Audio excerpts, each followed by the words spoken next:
Olá, bem-vindo a mais um episódio do Radiocast. Eu sou a Luísa Costa, repórter da Você RH, e hoje eu tô com a Mônica Hauck, CEO da Solids. Mônica, obrigada por topar o nosso convite. Eu que agradeço o convite, muito feliz de estar aqui. Hoje o nosso objetivo é conversar sobre os desafios e inovações na gestão de pessoas em pequenas e médias empresas. Também falar sobre a tecnologia para o RH. Mônica, eu queria que você começasse explicando para a gente, por favor, o que a Solids faz exatamente, há quanto tempo vocês estão no mercado e como a atuação de vocês mudou de lá para cá. Legal. A Solid desenvolve tecnologia para gestão de pessoas e a gente é muito focado nas pequenas e médias empresas. Então, o que a gente faz? A gente tem um software que pega toda a jornada do RH, tudo num só lugar, né? Então, quando a pessoa ainda é candidata até o último dia dela na empresa. E aí a gente cria uma jornada eficiente de gestão de pessoas. Por quê? Porque quando a gente entrega uma jornada eficiente de gestão de pessoas, os números vêm. Né? Então, o que a gente faz, basicamente, a gente reduz rotatividade e aumenta a produtividade das empresas, porque o time está ali passando por uma jornada adequada de gestão. Né? Então, desde o processo seletivo, passando pelo engajamento, pelo desenvolvimento, folha, RH, a parte de DP também é muito importante. Né? E nós começamos entregando só o RH.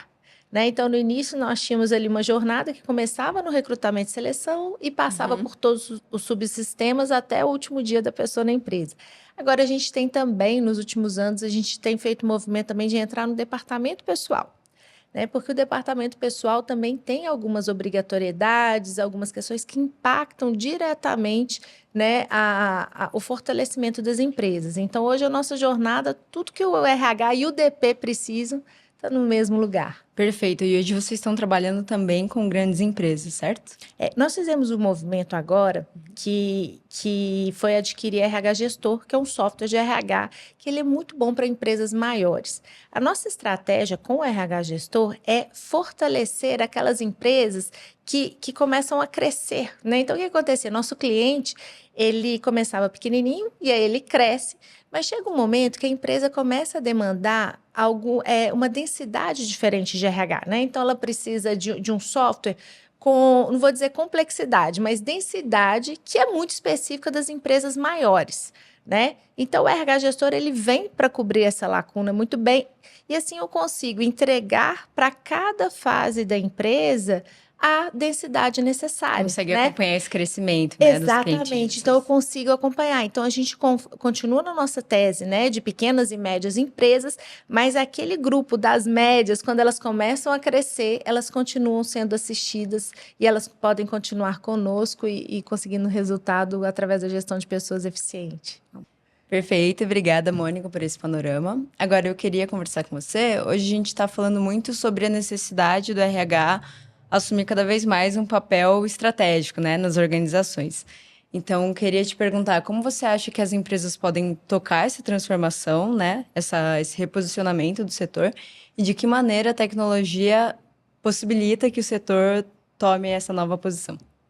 Olha, a gente vive um momento único, que é um momento onde todo o mercado de trabalho, toda a economia está sendo revista e está sendo profundamente modificada. E a tecnologia passa por isso. Né? Então, você tem, até colocando meu chapéu de historiador aqui, né? Quando a gente observa as revoluções industriais, elas marcam profundamente, vem uma tecnologia que modifica as relações e a forma de se trabalhar. E o que a gente está vendo hoje, não só com a inteligência artificial, mas com todo o avanço da tecnologia, é o impacto de uma nova configuração no mundo do trabalho. E essa configuração, ela tem que ter o protagonismo do RH, da gestão de pessoas. Né? A forma como a gente vai lidar com o mundo do trabalho já tem se modificado e vai se modificar cada vez mais. E o RH ele tem que ser protagonista disso. Como que isso funciona na prática? A partir de agora, a gente está num movimento onde as empresas têm a oportunidade de ganhar muita eficiência e aumentar muito a sua produtividade. Com as tecnologias corretas, da forma correta, o RH tem que se apropriar disso. Né? Então, acho que o RH estratégico hoje é aquele que entende o negócio, é aquele que entende o ambiente macroeconômico e ele sabe atuar nesse ambiente macro, ele sabe viver essa mudança que a sociedade está vivendo.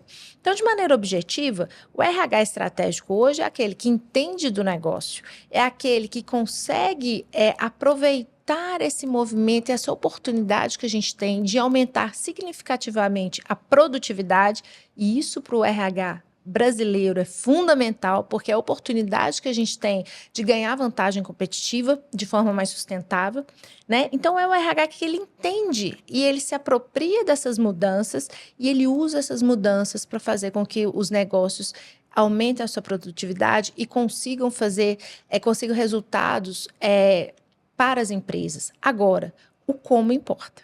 Né? Então, não é você simplesmente aumentar a produtividade a qualquer custo, a qualquer preço. Então, o RH ele tem que ter uma estratégia também de fortalecer os negócios, fortalecendo as pessoas, fazendo com que as pessoas que estão no ambiente de trabalho cresçam e floresçam e não adoeçam. Né? Eu acho que esse é o desafio, é aproveitar tudo que tem de bom, todas as oportunidades que esse mundo novo nos oferece, mas canalizar isso de uma forma positiva e de uma forma produtiva, né? Então, vou dar um exemplo claro. IA, está todo mundo falando de IA, né? O RH ele tem que se apropriar dessa pauta e ele tem que ter a sensibilidade de entender que a partir de agora o RH ele vai ter o seu papel. Engraçado que tem uns 10 anos que eu falo isso, mas agora todo mundo vai entender o que eu tenho falado há 10 anos. O papel do RH é fazer a gestão da inteligência natural com a inteligência artificial. Esse pode ser um combo muito poderoso.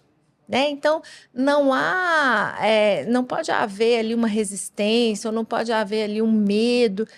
Óbvio que o novo sempre assusta no primeiro momento, mas a gente precisa passar por aquela fase onde a gente entende as oportunidades e aí o RH ele vai conciliar. Porque a forma de se trabalhar tem mudado e ela vai mudar cada vez mais rápido.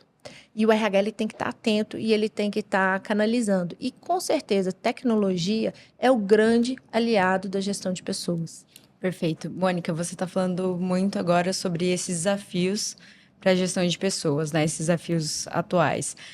Pensando na experiência de vocês, principalmente com pequenas e médias empresas, quais são os desafios específicos dessas organizações, considerando as limitações que elas têm, tanto de recursos quanto de pessoas? Muitas vezes elas têm um quadro pequeno.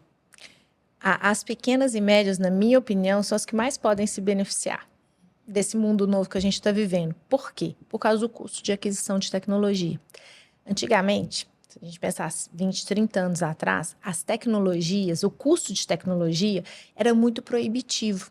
Então, era natural que só as grandes empresas pudessem ter as melhores ferramentas, né? E eu tenho muita alegria e muito orgulho de participar desse movimento de mudança, porque hoje nós entregamos tecnologia de ponta, a gente consegue entregar uma inteligência, seja com inteligência artificial ou com algoritmo, que muitas vezes nem a grande empresa tem, só que a gente distribui isso para o pequeno, né? Então, de uma forma acessível, de uma forma democrática, né? Então, se por um lado, quais são os desafios? O cenário da pequena e média hoje, empresa, é um cenário de baixa maturidade de gestão de pessoas. Né? Seja porque a pequena empresa ainda não estruturou, culturalmente o empreendedor brasileiro, ele não tem aquela mentalidade, olha, desde o dia 1 eu preciso pensar em gestão de pessoas. A mentalidade corporativa ainda é assim, quando eu for grande, aí eu vou ter o RH. Às vezes nem existe, né, o RH. Não existe, mas esse é o ponto. Se você não tiver o RH, e aí vão tirar a palavrinha RH e vão falar gestão de pessoas. Se você não tiver uma gestão de pessoas eficiente, você não vai crescer. E esse tem sido o meu trabalho. Tem já um tempo que eu tenho falado muito mais com empreendedores do que com profissionais de RH, mas exatamente com essa missão de educar o empreendedor e falar, olha, se você não olhar para a gestão de pessoas desde o início, você não vai crescer. Gestão de pessoas não é uma coisa para grande empresa. Porque, pensa, uma coisa é uma pessoa, né, que não está contribuindo num grupo de 1.000. Agora, num grupo de 10, o que acontece quando uma pessoa não contribui? É 10%. O time fica completamente desfalcado. Ou seja, A pequena e média empresa precisa muito mais de uma gestão de pessoas eficiente e assertiva. É muito mais sensível para os pequenos do que para os grandes. É para todo mundo. Mas se eu pudesse escolher, né, um grupo prioritário, são os pequenas e médias que precisam. Né? Então, a gente tem trabalhado muito com trabalho a gente tem trabalhado muito com educação, a gente tem ajudado essas empresas a aumentar o nível de maturidade de gestão de pessoas. Dentro do nosso software mesmo, a gente tem um ranking, um indicador que a gente mede o grau de maturidade. Então, por exemplo, o cliente chega lá, ele começa a estar na maturidade 5. E aí o próprio software ele vai sugerindo ações para que o RH entre num fluxo eficiente e ele vá para o 6, 7, 8 e que ele consiga crescer.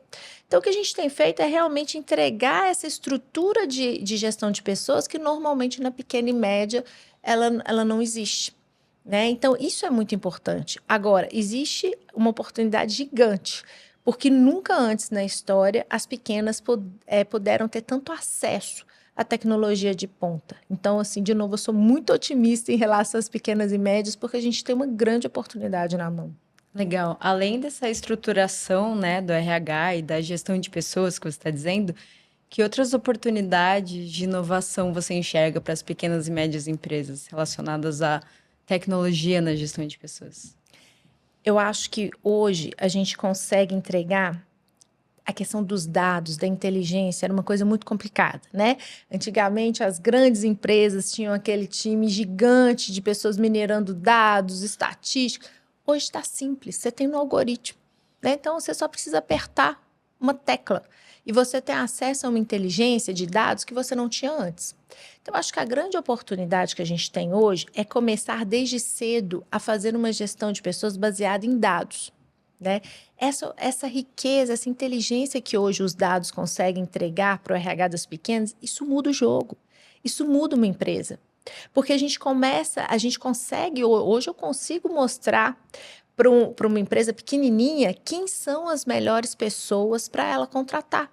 E o que funciona e o que não funciona. Isso no final do dia é rescisão a menos, é produtividade que sobe. Isso muda o jogo de uma empresa pequena. E isso vem de uma mudança de percepção, de você poder usar de forma fácil e simples dados e inteligência. Agora, tem um ponto que é muito importante também, que não é... Hoje, dados a gente tem até demais, né? A gente está vivendo um excesso. Mas quais os dados que são mais relevantes, né? Os dados, a gente precisa ter dados inteligentes que ajudem a gente a conhecer profundamente quem é o ser humano que trabalha nas empresas, né? Isso é muito importante. Hoje a gente consegue pegar dados comportamentais, entender como o ser humano funciona, entender como ele é motivado, como ele trabalha melhor, como ele lidera, né? Como ele reage à pressão. E aí você consegue fazer uma gestão de pessoas muito mais inteligente. Você consegue, a partir desse conhecimento, criar um ambiente muito mais saudável de trabalho. Você consegue criar um ambiente muito mais produtivo, né? Então, é aquele encontro perfeito da produtividade com a qualidade do trabalho, a qualidade de vida das pessoas. Então, essa oportunidade de ter acesso a dados e inteligência comportamental, ela não pode ser desperdiçada, especialmente pelas pequenas e médias empresas. Perfeito. E, Mônica, você começou a falar aqui sobre essa coleta, né, e o uso de dados comportamentais. E eu ia te perguntar justamente sobre uma ferramenta da Solids, que chama Profiler, que faz esse mapeamento, né, do perfil dos funcionários de uma empresa, identifica o perfil de cada um. E eu queria te perguntar como funciona essa ferramenta primeiro, né? O Profiler é engraçado que a Solids é o primeiro produto da Solids. A gente nasceu entregando mapeamento comportamental, né, para as pequenas e médias. Então, é uma ferramenta muito poderosa, mas ela é muito prática e fácil de usar, ela é democrática. Então, toda e qualquer empresa pode usar, independente do tamanho. Então, você tem ali, basicamente, a gente tem um relatório, né, com mais de 50... Eu mando um passaporte para a pessoa, ela preenche ali entre 3 e 5 minutos, e eu tenho mais de 50 dados comportamentais sobre essa pessoa. O que o software faz? A partir dessa inteligência de dados, ele passa essas informações no software inteiro. Então, ele ajuda ali o profissional de RH a contratar certo, né? Então, ele faz o match ali da adequação da pessoa com a vaga, porque de cada 10 demissões, 8 estão ligadas ao comportamento. Então, o RH ele precisa de dados comportamentais para acertar na hora de contratar. Então, a gente consegue entregar isso, mas ele também entrega inteligência comportamental para o dia a dia. Então, no dia a dia, o líder dessa pessoa que foi escolhida, ela pode conhecer esse liderado, essa pessoa. Então, esse líder consegue ter uma inteligência que antes ele não tinha. E eu não estou falando só do RH. Eu estou falando daquele gestor financeiro que sabe tudo de Excel, mas nunca teve a oportunidade de aprender sobre gestão de pessoas. Eu estou falando sobre o líder de marketing, a liderança tem insumos para fazer uma melhor gestão de pessoas. E aí o software ele vai passando, ele vai, através desses dados comportamentais, ele vai ensinando, né, os gestores a como motivar, como desenvolver, qual a melhor forma de fazer a gestão desse indivíduo. Porque essa é uma necessidade importante, né? Ninguém quer ser um número, ninguém quer ser invisível, as pessoas querem ser tratadas de forma individual, elas querem ali uma gestão customizada de pessoas. Então, o Profiler ele ajuda a customizar a gestão de pessoas. A gente consegue entregar no indivíduo uma customização que antes não era possível. E aí a pessoa, qual que é o resultado disso, né? Ela fica mais tempo na empresa, ela produz mais, mas ela também tem aquele sentimento de que ela está no lugar certo. E quando o ser humano sente que ele está no lugar certo, fazendo aquilo que ele nasceu para fazer, aquilo que está na zona de talento e da vocação, muda o jogo. A sensação de pressão muda, a sensação de percepção sobre a própria empresa muda, né? Muitas vezes a gente vê lá as pessoas insatisfeitas com o trabalho, mas são as pessoas certas no lugar errado, né? Às vezes a pessoa está lá achando o trabalho que ela está fazendo comercial péssima. Essa empresa está difícil, essa empresa não gosta de mim, não valoriza, meu trabalho é muito ruim. Você pega aquela pessoa da área comercial, coloca ela na área financeira, porque o perfil dela está ali. A percepção muda. A empresa é a mesma. O que mudou?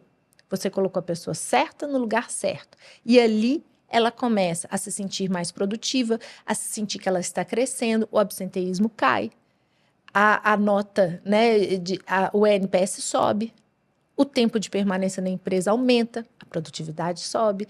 Então, você começa a criar um vínculo positivo com essa pessoa, onde todo mundo sai ganhando. A empresa, porque a produtividade em prol de uma gestão mais humanizada, né? Exatamente. A gente fala muito que o nosso algoritmo é um algoritmo humano, né? Porque a gente foca exatamente em entregar para as empresas todos os dados que são necessários para uma gestão de pessoas, onde todo mundo saia ganhando, onde a empresa consiga resultados melhores e maiores, mas as pessoas também, né? Eu acho que é um acordo justo. Perfeito. Mônica, algumas questões, né, sobre o uso de tecnologia para mapear o comportamento dos funcionários. Primeiro, você já deu vários bons exemplos aqui sobre o que o RH pode fazer com esses dados. Acho que seria legal a gente também falar sobre o que o RH e as empresas não devem fazer com esses dados, considerando que, às vezes, são dados, são informações sensíveis, né? Primeiro tem a questão da privacidade, né, do uso de dados, tem que ser feito com muita responsabilidade, mas tem também a questão da sensibilidade, né? Então, eu tenho lá, e da consciência. Então, muitas vezes, eu não posso criar falsas expectativas sobre as pessoas, né? Então, às vezes, não, agora eu só vou contratar aquela pessoa perfeita, né? Então, eu começo a eliminar as pessoas que não estão num padrão que muitas vezes não é atingível. Então, eu acho que o profissional de RH ele tem que fazer o que eu gosto de chamar de engenharia comportamental. Óbvio que no mundo dos sonhos, a gente quer uma pessoa que tenha 100% de match com a vaga, né? Então, eu vou lá, contrato a pessoa 100%, ela nunca vai errar na empresa, vai ser tudo lindo. Não é assim que funciona. Então, muitas vezes, um candidato, ele chega ali com 80% de match, de compatibilidade com a vaga. O que um RH não deve fazer? Ele não deve ignorar esse resultado só porque ele fez a contratação. Ele precisa entender que muitas vezes aquele gap ali é uma oportunidade de desenvolvimento. E aí ele precisa, então, ser inteligente para pegar aqueles dados e sair do recrutamento e seleção e começar a fazer um trabalho de desenvolvimento, né? Então, o que ele não pode fazer? Rotular, né? Essa pessoa serve ou não serve, né? E a minha teoria todo mundo tem algo para oferecer. Todo mundo tem um talento, todo mundo pode agregar, mas é o meu trabalho enquanto líder colocar a pessoa certa no lugar certo, no momento certo. Né? Então, o que o RH não pode fazer é falar assim, essa pessoa serve ou não serve. Mas ela entender que essa pessoa aqui, ela vai florescer aqui, ela vai produzir muito mais e melhor nesse dado. Então, ela tem que ter essa inteligência, né, e fazer essa engenharia comportamental para ter sabedoria de colocar a pessoa certa no lugar certo, sem rotular, né? E muitas vezes, e também tendo uma visão realista sobre quem é o ser humano, né? Porque o ser humano, ele vai vir com falhas, todo mundo, e no relatório mostra pontos a desenvolver, pontos fortes das pessoas, mas pontos a desenvolver também. Não são pontos fracos, né? São pontos a desenvolver. Ou fracos também, né? Se a gente for, tudo bem, se a gente entender que todo mundo tem, né? Não é uma coisa só minha ou só sua, e que a gente vai, isso pode ser corrigido, isso pode ser desenvolvido. Mas a visão tem que ser essa, a desenvolver, né? E não como se fosse um problema. Uma falha. Né? E aí você tem que ter essa gestão de pessoas, ela tem um erro que as pessoas cometem, e isso é muito da nossa cultura, isso é engraçado. As pessoas focam nos pontos fracos. É o que o candidato não tem. É o que a pessoa... Isso está em tudo na nossa cultura. Isso está no nosso sistema de ensino, que não foca as pessoas naquilo que elas são boas, que elas são fortes. E isso passa para o mundo do trabalho.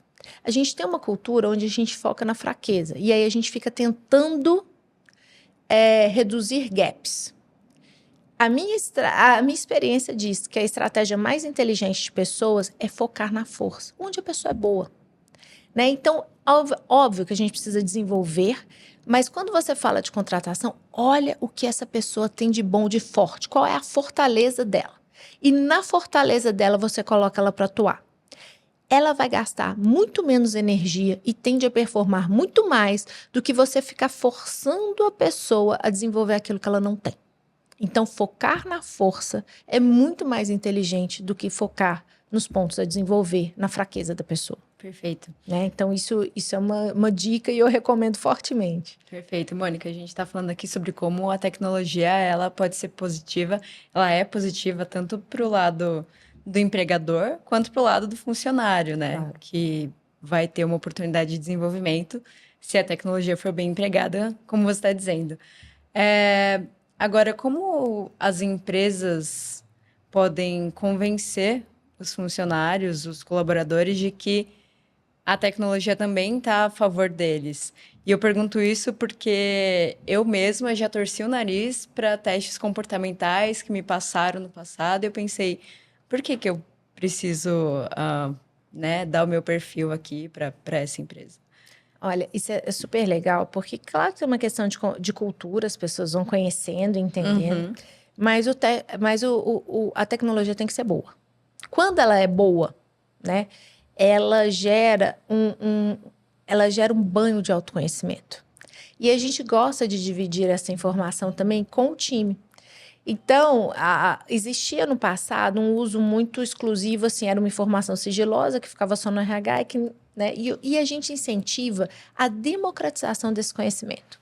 Então, a gente incentiva que muitas vezes o time tem acesso ao seu próprio resultado. Então, o que acontece hoje, e até uma ansiedade, hoje em dia as pessoas amam qualquer época de fazer profiler, né? E o time fica ansioso para fazer o seu profiler, porque ele é protagonista da própria carreira e do próprio desenvolvimento.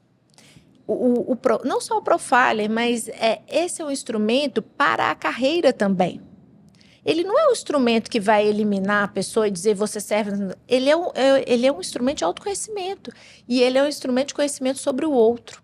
Quando eu me conheço, eu consigo gerir a minha carreira de uma forma muito mais eficiente. Né? Então, as pessoas inteligentes, elas vão rapidamente perceber. Né? Elas podem ter um momento de estranhamento, mas se a tecnologia é boa e está colocada no contexto correto, porque o problema é quando você coloca a tecnologia no contexto errado. Aí as pessoas resistem, aí as pessoas, né, elas não conhecem, porque é normal que a gente resista àquilo que a gente não conhece. E é normal que a gente resista àquilo que não nos parece bom. Né? Então, eu acho que se a empresa tiver a sabedoria de comunicar, de mostrar e, sobretudo, de ensinar que autoconhecimento é uma ferramenta poderosa para a carreira, e carreira não é uma coisa da empresa, é uma coisa do indivíduo, eu acho que essa percepção ela vai ser sempre positiva. Uma questão de você dar protagonismo para o funcionário. Exatamente. Né? E você está dando ali um instrumento para o RH, mas você está dando um instrumento para ele também. Né? E a gente gosta muito de usar como um benefício. Né? Então, as empresas podem usar isso como benefício. Tem empresas, hoje na Solids, eu tenho uma pessoa focada só em pensar a carreira das pessoas que trabalham na Solids. Então, e a gente usa o Profiler, óbvio. Então, o time, o indivíduo, ele vai lá, faz o seu próprio Profiler, ele tem uma pessoa para conversar. E muitas vezes, os próximos passos dessa pessoa nem é na Solids, mas é um benefício que a gente entrega. Ou seja, a carreira é do indivíduo.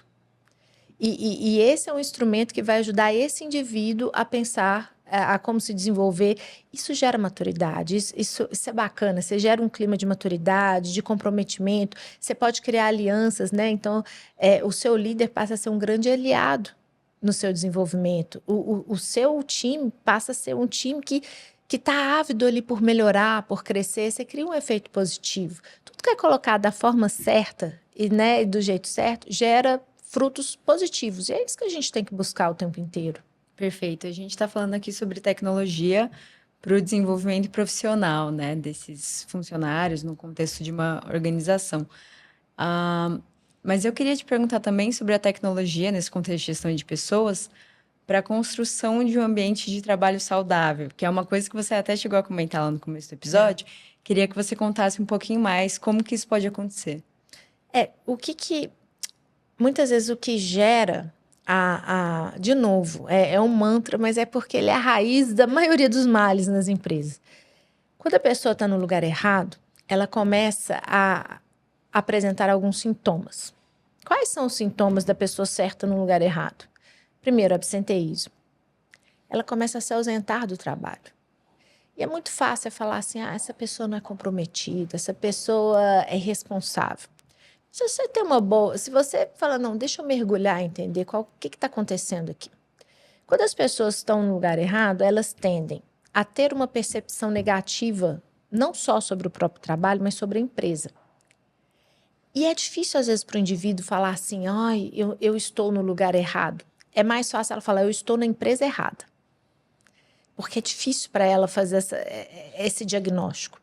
Mas é isso que acontece. Quando a pessoa está no lugar errado, a liderança parece ruim, né? Porque realmente existe o perfil da pessoa, existe o perfil do líder, existe o perfil da vaga, da cadeira. E você precisa combinar todas essas coisas. Né? Então, quando você tem quando você não tem essa percepção, qual que é o resultado? O clima fica ruim. O clima organizacional vai lá embaixo. As pessoas têm a sensação de que a pressão é muito grande. Quando você coloca uma pessoa sem habilidade para fazer aquilo que precisa ser feito numa cadeira, a pressão aumenta. Uhum. E quando a pressão aumenta, e pressão, existe um nível que é saudável, todos nós, enquanto ser humano, precisamos de pressão para desenvolver, mas existe um nível, existe um grau.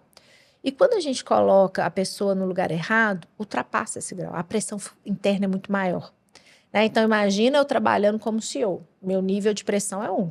Agora, se me colocasse no dia seguinte para fazer uma cirurgia do coração em você, como que seria o grau de pressão? De extremo. Como que seria a minha percepção sobre o trabalho? Isso muda completamente. Então, uma das formas que a gente tem de criar um ambiente mais saudável e produtivo é colocar a pessoa certa no lugar certo. Óbvio que a gente tem que olhar para essas questões também, né, que são mais físicas, né, incentivar, fazer com que as pessoas pratiquem exercício físico, começar a incentivar, criar ali situações e criar gatilhos para que as pessoas possam fazer o que precisa ser feito na própria alimentação, exercício físico, né, ter uma vida social, poder cultivar a sua família, seus amigos, isso é muito importante. Mas isso muitas vezes tá na mão do indivíduo, né? Você não tem como controlar totalmente. Você pode incentivar, mas você não tem como obrigar. A partir de agora, você está obrigado a dormir tantas horas, a fazer atividade. Você não pode, enquanto empresa, fazer isso. Mas tem uma coisa que está na tua mão, enquanto empresa, que é colocar a pessoa certa no lugar certo. Se você faz isso, você reduz a pressão, a pessoa reduz a pressão sobre o próprio ambiente, ela começa a ter o clima organizacional, porque quando as pessoas estão no lugar errado, elas geram conflitos. Os relacionamentos no entorno começam a ficar insalubres. porque ela começa a gerar atrito com os seus pares, com o seu líder, com todo mundo. Se você corrige isso, as relações tendem a ser mais positivas, mais frutíferas, mais saudáveis. Né? Isso a empresa pode e deve fazer, e isso está 100% no controle dela. Né? Colocar a pessoa certa no lugar certo, para que a percepção sobre o ambiente mude, para que as relações fiquem mais saudáveis e para que a relação com o próprio trabalho seja positiva. Perfeito. Mônica, só para a gente encerrar, você não comentamos antes, mas a Mônica foi eleita uma das 100 pessoas mais inovadoras da América Latina pela Bloomberg. Então, Mônica, eu queria que você falasse para a gente o que é inovação para você no RH. Eu acho que a inovação na gestão de pessoas é você realmente assumir o protagonismo, né? Entender o momento que a gente vive, um momento histórico mesmo que a gente está vivendo, de transformação da sociedade, e você, através do RH, através da gestão de pessoas, tornar as empresas e as pessoas mais fortes e mais saudáveis. Eu acho que essa é a grande inovação. No fim, é você usar a tecnologia para criar um ambiente humano muito mais frutífero e muito mais positivo para todo mundo. Perfeito. Mônica, muito obrigada. Esse foi nosso episódio sobre tecnologia na gestão de pessoas com Mônica Hauck, CEO da Solids. Obrigada, foi um prazer. Você pode encontrar mais episódios do Radiocast no nosso canal no YouTube e no Spotify. Até mais!